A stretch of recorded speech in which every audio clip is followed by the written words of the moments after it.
Assalamualaikum warahmatullahi wabarakatuh. Pada kesempatan kali ini saya akan membahas mengenai materi tentang fungsi evaluasi dan tujuan evaluasi pendidikan. Yang pertama ada fungsi evaluasi pendidikan terbagi menjadi 3. Yang pertama itu untuk mengukur kemajuan, yang kedua sebagai perencanaan, yang ketiga sebagai melakukan penyempurnaan kembali. Dari 3 fungsi evaluasi pendidikan tersebut dapat kita lihat hasilnya ada 2 kemungkinan. Yang pertama kemungkinannya yaitu hasilnya memuaskan atau menggembirakan karena metode-metode yang digunakan tepat sasaran untuk mencapai program dari suatu program yang diinginkan.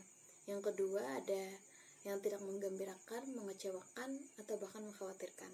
Hal ini karena disebabkan mungkin metode-metode yang digunakan oleh evaluator yang kurang tepat. Jadi dalam hal ini seorang evaluator dituntut untuk mencari metode-metode yang lebih tepat lagi. Yang selanjutnya ada fungsi evaluasi secara khususnya. Yang pertama itu secara psikologis dari segi siswanya. Seorang siswa dapat mengetahui kapasitas dirinya di tengah-tengah siswa-siswa yang lain atau di tengah masyarakat banyak, dirinya sebagai apa, dan lain sebagainya. Sedangkan gurunya itu memberikan atau meyakinkan dan memberikan pegangan batin kepada siswanya. Sedangkan secara didaktif dari segi siswanya itu mendorong siswanya untuk lebih maju lagi, lebih berprestasi lagi daripada sebelum-sebelumnya. Sedangkan dari gurunya itu akan berusaha semaksimal mungkin untuk membantu siswanya untuk lebih berprestasi lagi ke depannya, lebih maju lagi. Sedangkan tujuan evaluasi pendidikan yang selanjutnya ada sebagai administratif. Ini berupa laporan. Misalkan dari laporan hasil belajar siswanya di akhir pembelajaran itu seperti apa. Yang mana fungsi laporan ini banyak sekali manfaatnya. Salah satunya adalah penghubung komunikasi kedekatan antara orang tua siswa dengan guru atau wali kelas. Yang mana misalkan seorang guru atau wali kelas mengadakan pertemuan secara tatap muka dalam 1 kali sebulan atau 2 kali seminggu. Pada pertemuan itu guru menyerahkan hasil belajar siswa. Jadi orang tuanya masing-masing mengetahui hasil belajar siswa selama di sekolah dan ikut membantu guru-gurunya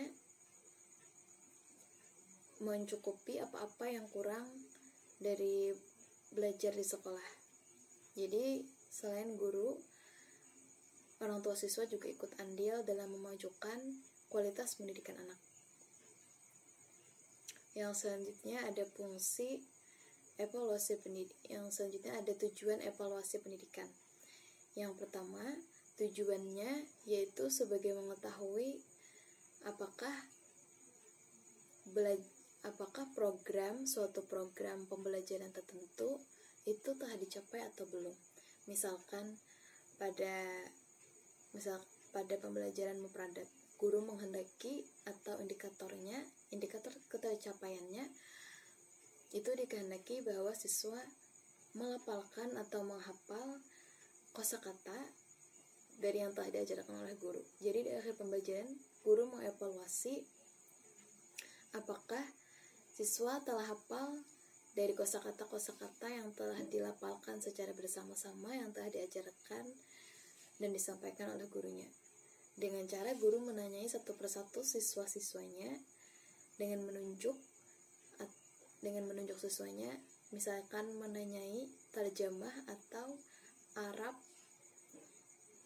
dari suatu kosakata. Yang selanjutnya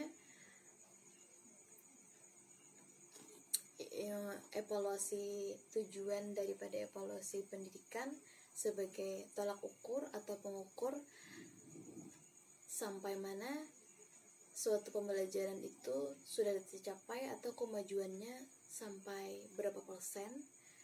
Dan selanjutnya tujuannya itu untuk mengetahui dari mana tingkat kelemahan siswanya. Misalkan siswanya lemah di bagian mata pelajaran ini atau ini, misalkan siswanya lemah di pelajaran atau susah memahami pembelajaran materi nahwu Arab. Jadi dalam hal ini guru berinisiatif untuk membantu siswa dalam memahami mata pelajaran yang sulit ia pahami. Misalkan mengadakan pertemuan 1 kali seminggu di luar jam mata pelajaran. Yang selanjutnya, tujuan evaluasi pendidikan sebagai mengetahui program selanjutnya itu seperti apa. Guru bisa merencanakan daripada program selanjutnya seperti apa. Apakah siswa layak untuk naik ke materi yang lebih sulit lagi, dari dasar menuju ke menengah dan yang lebih sulit lagi,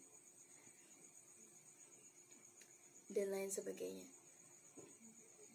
Oke, baiklah, sekian mengenai tentang tujuan dan fungsi evaluasi pendidikan dari saya.